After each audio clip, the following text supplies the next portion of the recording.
Collector के बाप को ये डिसीजन देना पड़ेगा, वहाबियों मदरसा खाली कर दो, देवबंदियों मदरसा खाली कर दो, क्योंकि नियम में लिखा हुआ है सिर्फ सुन्नी इसका मेंबर होगा। ये कॉन्स्टिट्यूशन ऑफ इंडिया बोलता है, ये भारत का संविधान बोलता है। अब मैं ये जानना चाहता हूँ कि बच्चे की, इंसान की तकदीर कब लिखी जाती है? इंसान शराब पीता, जुआ खेलता, ज़िना करता, माँ बाप को सताता, गालियां देता, नमाज नहीं पढ़ता, रोजा नहीं रखता, तो इंसान का बाइलॉज कब बनता है? जब पढ़ना शुरू किया तो पढ़ते पढ़ते बुखारी की ये हदीस नजर आई, इन्ना अहदकुम युजमअु खल्क़ुहु फी बत्नि उम्मिही 40 यौमन नुतफ़ा सुम्मा यकूनु अलक़ा मिस्ल ज़ालिक सुम्मा यकूनु मुद्ग़ा मिस्ल ज़ालिक सुम्मा युरसिलुल्लाहु इलैहिल मलक फयनफ़ुख़ु फ़ीहि रूह व युअमरु बिअरबइ कलिमात बिकतबि रिज़्क़िही व अजलिही व अमलिही व शक़िय्यिन औ सईद। बच्चा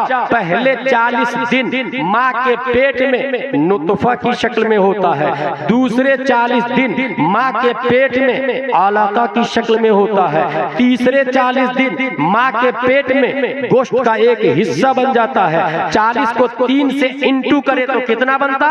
120। 120 दिन के बाद में रब्बे कदीर फरिश्ता को भेजता है और 4 चीजों का हुक्म देता है। फरिश्ता लिख दे बेकतबे रिज़्क़िही, वो खाएगा क्या, पिएगा क्या, मकान कितना बनाएगा, कपड़े कितने खरीदेगा, साइकिल होगी या मोटरसाइकिल, फॉर्च्यूनर होगी या अपाची या टोयोटा या ओडी होगी, ये उसकी तकदीर में लिख दी जाती है। क्योंकि रिस्क सिर्फ खाने पीने की चीज को नहीं कहते, useful thing for your life called in Arabic रिस्क, मताए जिंदगी को रिस्क कहा जाता है। कितने मकान होंगे, कितने दुकान होंगे, वो सब कुछ उसके अंदर लिख दिया जाता। बेकतबे रिज़्क़िही वो अजल ही, मरेगा कब, आज पैदा हुआ कल मर जाएगा, या 100 साल बाद या 50 साल बाद, ये भी लिख दे। तीसरी चीज ये लिख दे वो अमल ही, वो करेगा क्या, शराब पिएगा, जॉब करेगा, खिदमत करेगा, प्राइवेट बिजनेसमैन होगा, क्या क्या करेगा, कदम कहाँ ले जाएगा, कहाँ नहीं ले जाएगा, अमल के बारे में लिख दे, आमाले जिंदगी को लिख दे, चाहे सय्या हो या हसन हो, जो जो एक्टिविटीज ऑफ हिज लाइफ सब कुछ लिख दे। बेकतबे रिज़्क़िही व अजलिही व अमलिही। और चौथी चीज लिखी जाती है शक़िय्यिन औ सईद, फरिश्ता ये भी लिख दे ये बच्चा कमीना होगा या शरीफ होगा, ये भी लिख दे। ये चारों चीजें कब लिखी जा रही है?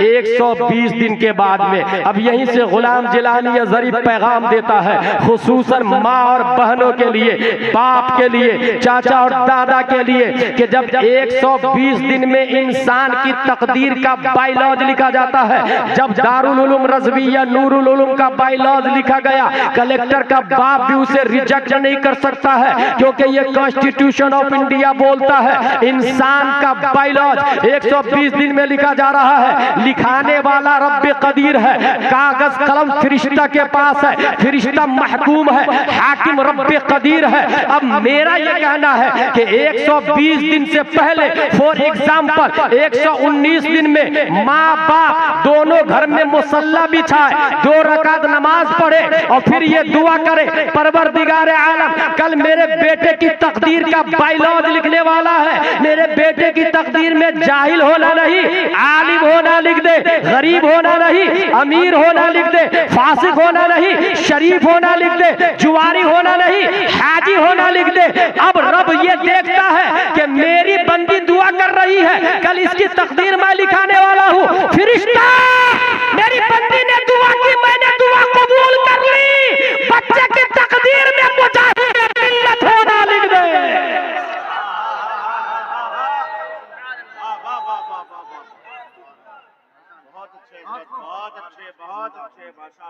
वो रब क्या पैगाम है, फ़ाअलुल लिमा युरीद, किसी की मजाल नहीं कि चू कर वो रब तकदीर लिखवा दी उसने। अब ये पता चला 1 दिन के बाद बच्चा मर जाता है तो सीधे आहो फगा। जब मौत लिखी जा रही थी तब कहाँ थे? बच्चा जुआरी हुआ, अफसोस। जब तकदीर में जुआरी होना लिखा जा रहा था तब कहाँ थे? इसलिए 120 दिन से पहले माँ बहनें जब प्रेग्नेंट है उन्हें ये चाहिए कि अपने बच्चे को पेट ही में आलिम बना दे, हाफिज बना दे, मुफ्ती और कारी बना दे। अब सोच ये है कि बच्चा पेट में है और माँ गाना सुनेगी तो बच्चे पर क्या असर पड़ेगा? माँ चैनल देखेगी तो बच्चा तो नचनिया और डांसर ही पैदा होगा ना। हामिलतन, पहला स्टेप मेरी तकरीर का खत्म हो गया। बच्चा माँ के पेट में हो, ये माँ बाप की ड्यूटी है। और ये याद रहे, हराम लुकमा एक भी नहीं जाना चाहिए, एक भी हराम लुकमा नहीं जाना चाहिए। अगर हराम लुकमा गया बॉडी मुतासिर हो जाती है। एक भी हराम लुकमा, माइंडेड बच्चा अगर गढ़वा में पैदा करना है तो यहां से प्रोसेसिंग शुरू हो जाती है। हामिलतन। नंबर 2, रदीअन, दूध पीने की मुद्दत। आप लोगों ने यह मसला सुना होगा अपने इमाम साहब से कि 2 साल के अंदर किसी माँ ने दूसरे के बच्चे को दूध पिला दिया तो रजाई माँ बन गई। अब शादी हराम हराम हराम, रजाई माँ से शादी नहीं हो सकती। उसके साथ में जो दूध पिया उससे भी शादी हराम हराम हराम। वाह, यू नो वाई? क्योंकि 2 साल के अंदर अंदर उस दूध से स्ट्रक्चर ऑफ बॉडी तैयार होता है, मेन पार्ट ऑफ बॉडी। नतीजतन शादी हराम। 2 साल तक दूध पिया उसे। और ये भी सुने, जब बच्चा दूध पीता है तो देखता माँ को है, लेफ्ट राइट आगे पीछे देखता है, बोल नहीं सकता लेकिन देखता है, बोल नहीं सकता लेकिन सुनता है। रदीअन पीरियड में हमारी माँ और बहनों के लिए यह पैगाम है कि सिर्फ दूध ना पिलाए। मैं एक बेहतरीन पैगाम देके जा रहा हूं, दूध के साथ साथ में कुछ और पिलाए ताकि मेन स्ट्रक्चर में कुछ और नजर आए। जिस तरह मेन स्ट्रक्चर बना 2 साल के अंदर वो बच्चा हराम हो गया माँ पर। दूसरे को दूध पिलाया वो रजाई बेटा या बेटी है, क्योंकि मेन पार्ट ऑफ बॉडी बन गया। मेरी माँ और बहनें, उसी 2 साल दूध के पीरियड में दूध के साथ साथ में नबी की मोहब्बत भी पिलाए। अब बच्चे की रगों में नबी का इश्क पैदा हो जाएगा। कुरान की तिलावत करते जाए और दूध पिलाते जाए। और अगर ये भी नहीं हो सकता तो हदायत के बख्शिश खोल के बैठ जाए और पढ़े, इधर बच्चे को दूध पिलाए और उधर ये पढ़े। क्या दबे जिस पे हिमायत का हुक्म बन जा तेरा, शेर को खतरे में लाता नहीं कुत्ता तेरा। अब जो बच्चा पैदा होगा गौसे आजम का गुलाम पैदा होगा। अब जो बच्चा जवान होगा गौसे आजम की गुलामी में जिंदगी गुजारेगा। अगर पढ़ना भी नहीं आता, माँ और बहनें बहुत सारी ऐसी है यहाँ पर पढ़ना नहीं आता, मुबारक भाई की नात शरीफ लगा लें। बहुत आसान तरीका, शहबाज भाई की नात शरीफ। और कैसे लगाएंगे? यूट्यूब पे बोले मुबारक हुसैन मुबारक नात शरीफ, अपने आप आ जाएगा। वो कमाले हुस्ने हुजूर है कि गुमाने नक्श जहां नहीं। टेबल पे नात बज रही है, बच्चा दूध पी रहा है, दूध मुंह के जरिए जा रहा है, नाते मुस्तफा कानों के रास्ते दाखिल हो रही है, नाते मुस्तफा कानों के जरिए दाखिल हो रही है। रदीअन। दूसरा स्टेज बता दिया मैंने इंसानी जिंदगी का। ये याद रखिएगा, 3 स्टेज में माँ बाप की जिम्मेदारी है, बकिया 3 स्टेज में बच्चों की जिम्मेदारी हो जाती है। रदीअन, ये हो गया दूध पीने की मुद्दत। तिफलन, बचपना। 2 साल के बाद, बल्कि 1 ही साल में, 1.5 साल में घुटनों के बल बच्चा चलना शुरू कर देता है। घुटनों के बल उंगली पकड़ के चलाए तो चलते चलते 4-5 कदम में थक जाता और गिर जाता, या फिर रोने लग जाता। मीन्स मुझे गोदी लो, I cannot walk because my foot is very weak. गोदी लो मुझे, मैं नहीं चल सकता। आप उस वक्त, ये 2 साल के बाद गौर से आप उस वक्त जो बोलते हैं बच्चा वो अपने दिमाग में सेव करता है। कभी आपने गौर किया है, ये जो डायरी दिख रही है आपको, ये खाली है, खाली है कि नहीं? इसको मैं पढ़ने के लिए बोलूं तो कोई मुफ्ती भी नहीं पढ़ सकता, क्योंकि खाली है ही नहीं, कुछ लिखा हुआ ना। हकीकत है कि नहीं? कुछ है ही नहीं तो पढ़ेंगे क्या? इसलिए इसे देख करके चुपचाप बंद कर दिया जाएगा। इंसान का दिमाग डायरी है, जस्ट लाइक कंप्यूटर। कंप्यूटर भी फी नफ्से ही जाहिल है। कंप्यूटर पढ़ा लिखा किसने कह दिया भाई? उसको तो ना अरबी आती, ना उर्दू आती, ना इंग्लिश आती, ना भोजपुरी आती, ना झारखंडी भाषा, कुछ भी नहीं आती। जो लैंग्वेज उसमें दाखिल किया जाता है वो लैंग्वेज वो कंप्यूटर बोलता है। कंप्यूटर मशीन का नाम है, वो टॉकिंग एबल नहीं, कुव्वत दर्राका और मुद्रिका नहीं, कुव्वत हिस्स नहीं है। आप जो दाखिल करें, अगर सिर्फ गाली गाली गाली दाखिल करें तो कंप्यूटर गाली गाली गाली दे, नात दाखिल करें नात बोले। यही हाल दिमाग का। बच्चा सुन रहा है आप जो बोल रहे हैं, बच्चा ने सुना कान से माँ, मीम अलिफ जबर माँ नून गुन्ना, वो डायरी में लिखा गया माँ। अब वही बच्चा उस डायरी में देख करके जुबान से बोलता है माँ। कान के जरिए अब्बू, वो कानों के रास्ते दिमाग के डायरी में लिखाया अलिफ बाजबर अब, बा वाव पेश बू, अब अब्बू दिमाग में लिखा हुआ, वो दिमाग में से पढ़ के जुबान से बोलता है अब अब्बू, जो जो लिखा था। यकीन न हो तो जो शख्स पैदाइशी बहरा है वो गूंगा भी होता है। फिर से सुने, जो शख्स पैदाइशी बहरा है वो गूंगा भी होता है, वो नहीं बोल सकता, क्योंकि वो केबलरी गई नहीं कानों के रास्ते, अल्फाज नहीं गए कानों के रास्ते। माँ का लफ्ज कानों में गया नहीं क्योंकि बहरा है, तो जुबान अब बोल भी नहीं सकती माँ। इसका मतलब कानों से जो जाएगा जुबान वही बोलेगी। अब बचपन में आपने माँ सिखाया, बच्चा सबसे पहले माँ बोलेगा। बाप सिखाया, सबसे पहले बाप बोलेगा। अंकल सिखाया, सबसे पहले अंकल बोलेगा। इस पीरियड में 2 साल का पीरियड है, बाप ने आके बीवी को नंगी नंगी गालियां दी माँ बहन की। भाई साहब किसने कहा वो बीवी को गाली दिया? वो सीधे उस 2 साल के बच्चे के दिमाग के डायरी में से हो जाता है। वो बीवी को नहीं गाली दिया, अपने बच्चे के दिमाग की डायरी में लिखा। यही वजह है कि वो बच्चा जब बड़ा होता है तो वैसे ही गाली देता है जैसे बाप गाली दिया करता था, गुस्सा वैसे ही करता जैसे बाप गुस्सा करता, चलने का अंदाज वही होता, बोलने का अंदाज, हंसने का अंदाज। ये कहां से आता है भाई साहब? वो दिमाग की डायरी में वही लिखाता है। अब बच्चा अगर दिमाग गाली दे रहा है तो इसका मतलब ये है कि बाप से गाली सुना, माँ से गाली सुना। इसलिए अगर हम ये चाहते हैं कि वो बच्चा गाली की बजाय अल्लाह का नाम ले तो माँ दूध पिलाए और अल्लाह अल्लाह अल्लाह अल्लाह अल्लाह का वजीफा किया करे। बाप रसूल रसूल रसूल रसूल नबी नबी ये पढ़ा करे, क्योंकि कानों के रास्ते दिमाग की डायरी में जो लिखा जाएगा याद रखे उसे कोई मिटा भी नहीं सकता है। जिस तरह कंप्यूटर में दाखिल होने के बाद कोई खत्म नहीं कर सकता जब तक इंसान खुद से डिलीट ना करे, मगर दिमाग वो डायरी है जो इंसान डिलीट भी करना चाहे तो डिलीट नहीं कर सकता है। ये अल्लाह की मशीयत है, ये अल्लाह का निजाम है। बात समझ में आ गई? हम ये चाहते हैं कि बच्चा बड़ा होने के बाद गाली ना दे तो बाप पर, दादा पर, चाचा पर, भाई पर, भतीजा पर, अड़ोसी पर, पड़ोसी पर लाजिम है तो उस बच्चे को गाली से दूर रखे। गाली का साउंड दिमाग में नहीं जाना चाहिए। उस बच्चे के दिमाग में सिर्फ नबी, रसूल, सहाबा, अबू बकर, उस्मान, जुबैर,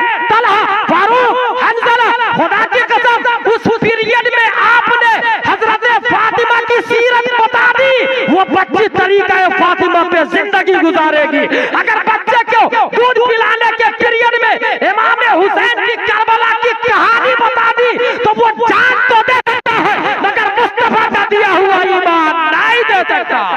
नारे तकबीर, जरा बुलंद आवाज से नारे का जवाब दे दे। नारे रिसालत मसलके आला हजरत खलीफे हुजूर ताजुश शरिया अल्लामा मुफ्ती गुलाम गिलानी साहब अजहरी तिफलन। अभी मैं तीसरे स्टेज पर हूँ, 3 अभी बाकी है। तिफलन बच्चा बचपने के जमाने में है, स्कूल गया पढ़ने के लिए, टीचर आज गायब है।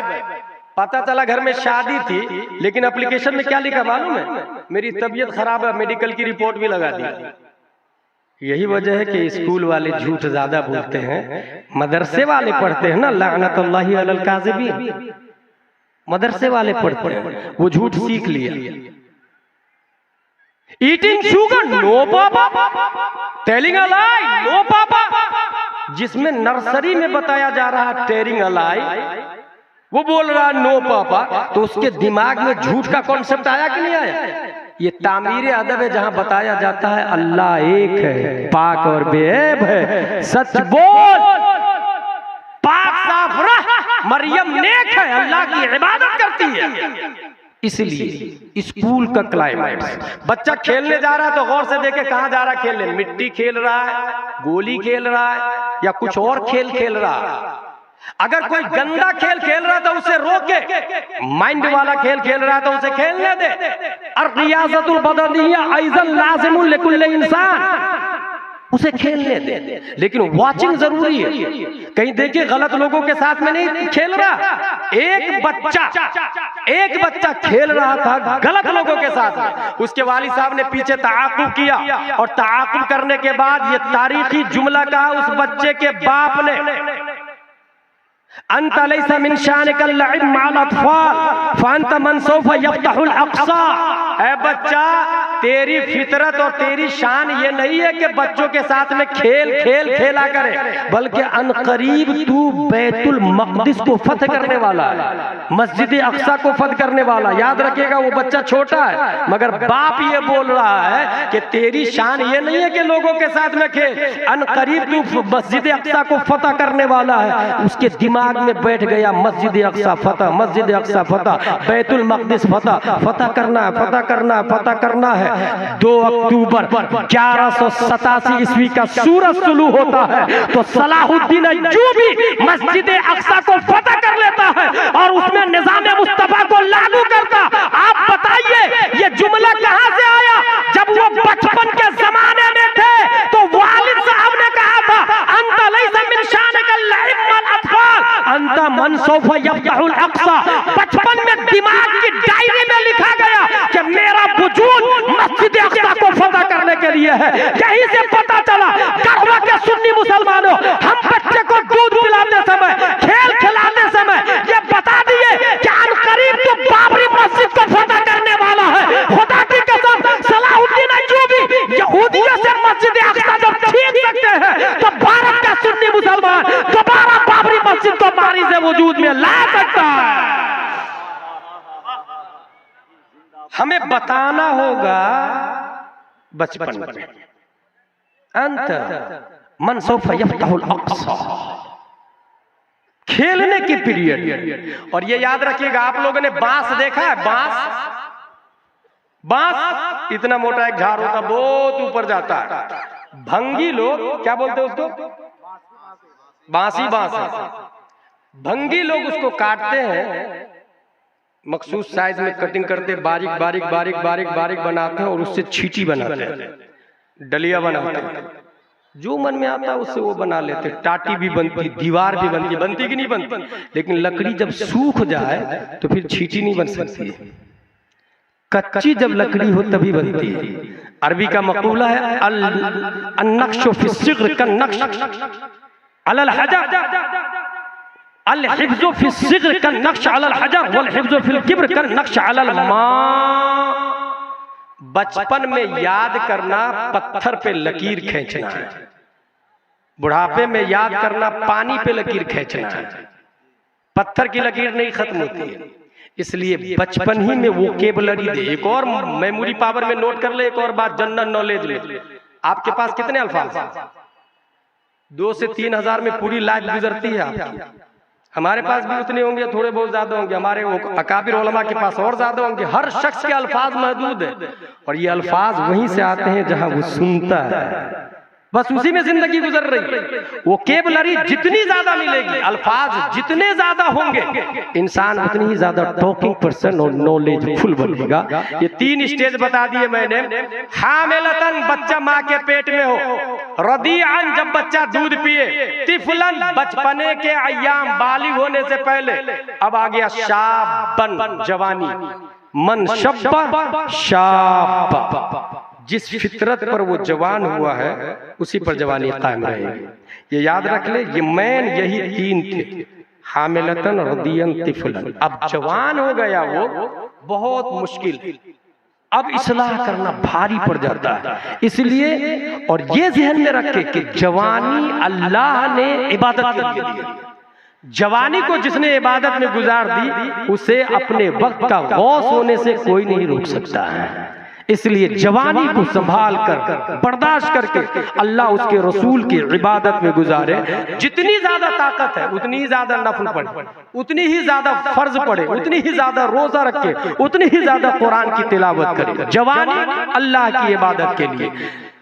और अगला स्टेप आता है पांचवा, शैखन, बुढ़ापा। ये अब जिम्मेदारी हो जाती है बच्चों की। बच्चे अब माँ बाप के लिए करेंगे। शैखन, बुढ़ापा। कुरान शरीफ में आया वमन नुअम्मिरहु नुनक्किसु फिल खल्क। जब उम्र ज्यादा देते हैं तो तखलीक में उल्टा कर देते हैं। बच्चा पैदा होता है, टॉयलेट बाथरूम सूसू कहाँ करता?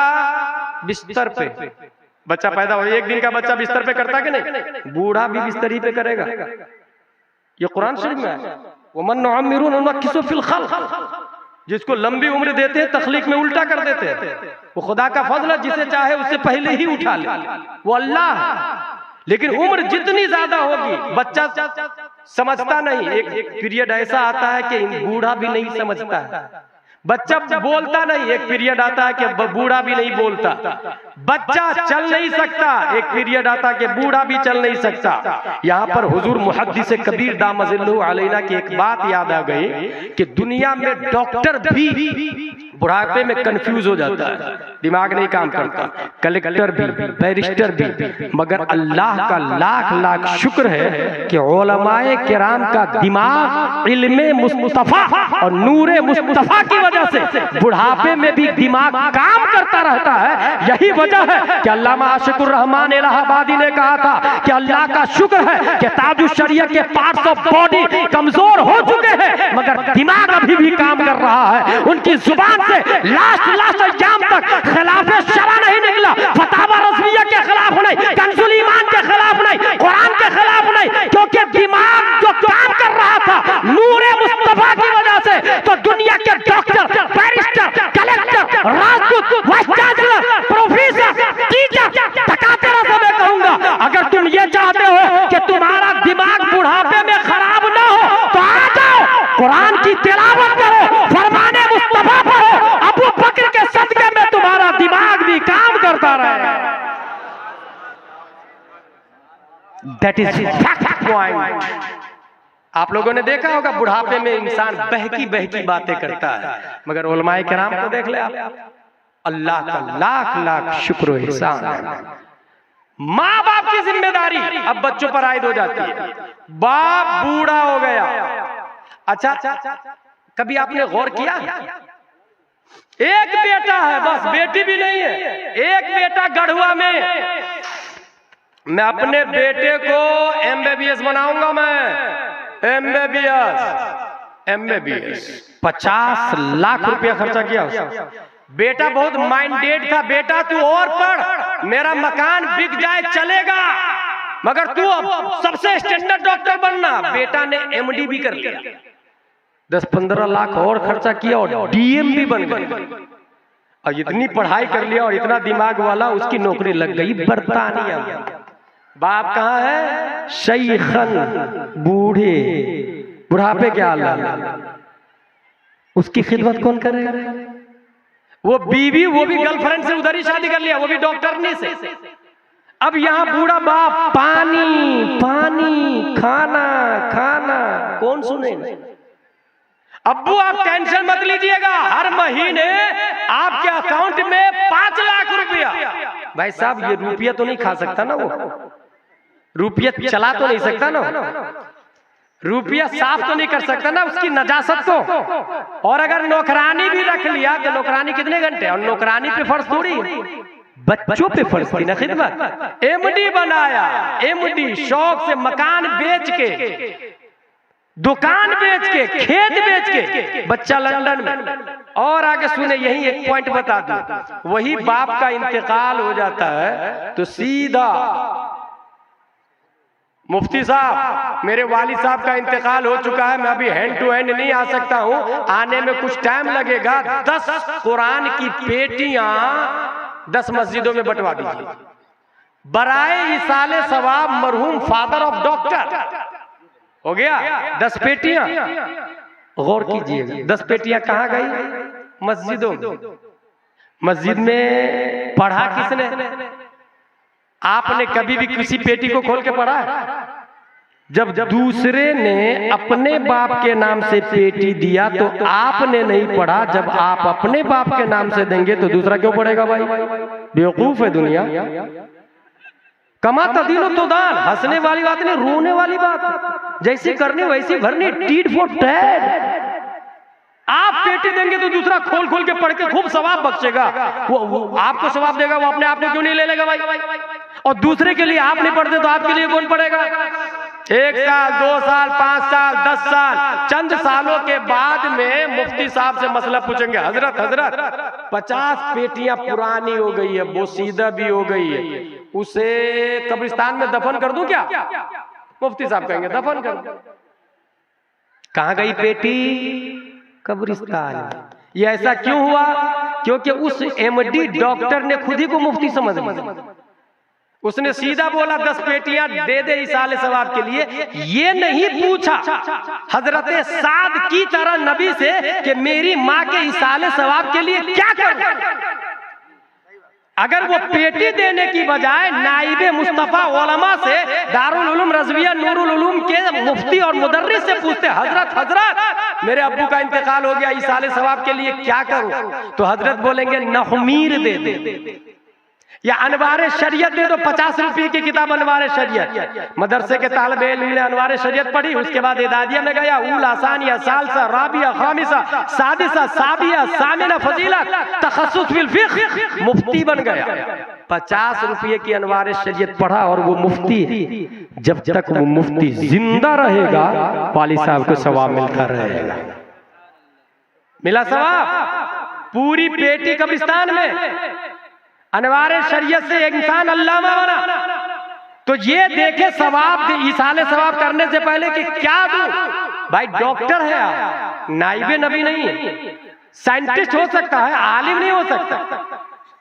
इस्लाम क्या है ये कॉलेज में सेंट पायस में नहीं बताया जाता। इस्लाम क्या है ये कुरान में आता है, बुखारी और मुस्लिम में आता है। इसलिए कोई अपने वक्त का एपीजे अब्दुल कलाम तो हो सकता है, मगर मोमिन होना अलग डिपार्टमेंट, सुन्नी होना अलग डिपार्टमेंट, और कुरान शरीफ और इस्लाम एक अलग डिपार्टमेंट। इसलिए हर शख्स एक खास मैसेज।